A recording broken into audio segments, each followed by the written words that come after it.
Juneteenth celebrations are continuing this weekend, and the Neil-Cochran House Museum is going to be providing tours of the newly restored slave quarters, the only thing like it left in Austin. And it will also be opening a brand new exhibit called A Juneteenth Rodeo. So joining us now live is the creator of this exhibition of work, Sarah Bird. Sarah, thank you so much for being here today.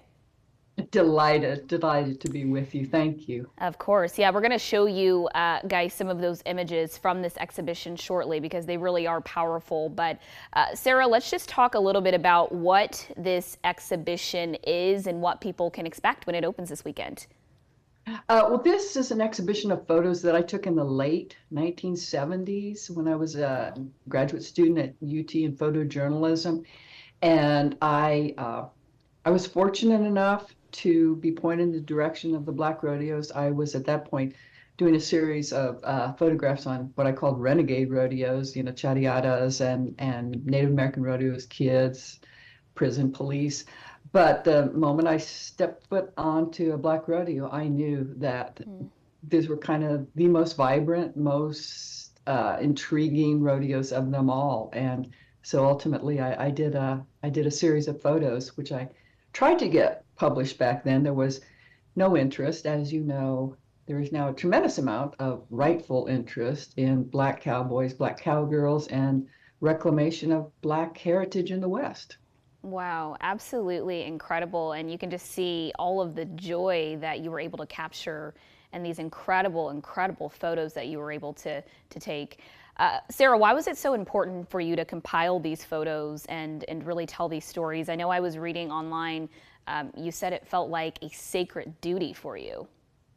Yeah, when I rediscovered them, after I tried to get them published and I was roundly rejected by publishers who told me at that time there was not an audience, not a market for material like this. So my heart and bank account were broken. I stored the photos under my bed, and there they would have sat, probably, if not for a worldwide pandemic, at which point, like the rest of the world, I was shamed by Marie Kondo into tidying up my house a bit, discovered, looked at these photos again, and I thought, oh my God, I have got to share these with the larger world so that the wonderful contestants and fans and everybody who created this incredible world could get credit for what they had created.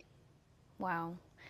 Sarah, Black rodeos, or Juneteenth rodeos as we know they're called, really became big after slavery. Many of these stories only starting to come to light now.